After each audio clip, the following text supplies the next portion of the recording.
ဟုတ်ကဲ့ပါအခုကတော့ကျွန်တော်တို့အင်းဝမှာပေါ့ရေနန်းတော်ဆိုလားမသိဟုတ်လားကိုရေနန်းတော်လားဒီအင်းဝအကိုကြီးတွေလည်းတစ်ခါမှမကြုံဘူးသေးတဲ့ရေနန်းတော်ကြီးပါအဲကြောင့်ပေါ်လာဟုတ်လား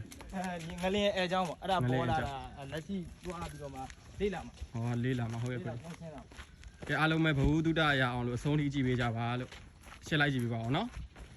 ကဲဒါကတော့ line မောင်ကလူတွေရောဗောနော်အကုန်လုံးအဝေးကလူတွေရောဒါဒီကိုကြီးကပြောတာဒါကြီးတိုင်းလို့ကြီးရတာဗောနော်ကြီးကံပါလို့အခုဒါကတော့နေကန်ကိုကြီးတွေဖြစ်ပါတယ်ကိုကြီးတို့ဘဝမှာလည်းမကြုံမှုသေးဘူးနော်ဒါမျိုးကဟုတ်ကဲ့ပါခုသွားကြည့်နေပါပြီလို့ရှေ့ဆိုရင်ရောက်တော့မှာပါနော်ဒါလေးစောင့်ကြည့်ပေးကြပါအောင်ဗျဟုတ်ကဲ့ပါအခုကတော့ရောက်ပါပြီလို့အခုပါကိုရေနန်းတော်ကြီးဖြစ်ပါတယ် ဒီမှာပေါ်ရမယ့်ဟာရွှေရှေးအောင်ထဲမှာပါတယ် ဟောရှေးရောက်နေမှာပါတယ် ဒီမှာ ဩ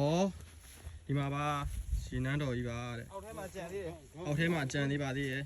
ဒီဘက်ထိပဲဒီမှာဒီကြားလေးတော့ဒီဥစ္စာတော့မဒီထိပဲဟိုဒီဟုတ်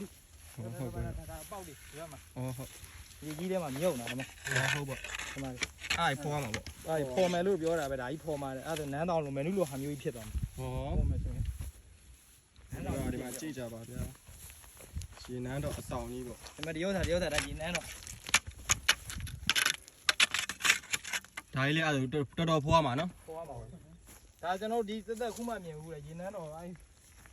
ကြားတာကြားဘူးတခါမှမြင်ဘူးဘယ်နားမှမြင်မသိဒါခုပေါ်လာတာပဲအောက်ထဲမှာကြံသေးတယ်ဒီမှာဒါဟွာတွေတိုင်နေမထားတိုင် ဟုတ်တယ်တိုင်း တိုင်ပနတ် အော်ဒီဘက်ပဲလိန်နေပါဘာနော်ကိုကြီးနော် အရှိကြီးပဲရတယ်မဟုတ်ဘူးဟိုးဘက်ထိပဲ ဩဟုတ်ပါဒီ ဟုတ်တယ်ဟိုးဘက်ထိပဲ ဟိုကနေရှေ့ ရနေပြီ ဒေါ်လေးသွားကြည့် ဒီတောင်းလျှောက်ဒီမှာ ပြောပြဒေါ်လေးကြည့် ဒီမှာ အဲ့ နေ နေဟိုမှာဟို ရှည်တဲ့လိုက်ဟိုးရှည်တယ် ဩဟုတ်တယ် တော်တော်လေးမဟုတ်ဘူးဟိုးထိတ်ကြီးပဲ ဟိုရှေ့လိုက်ပါလားရှေ့သားထီ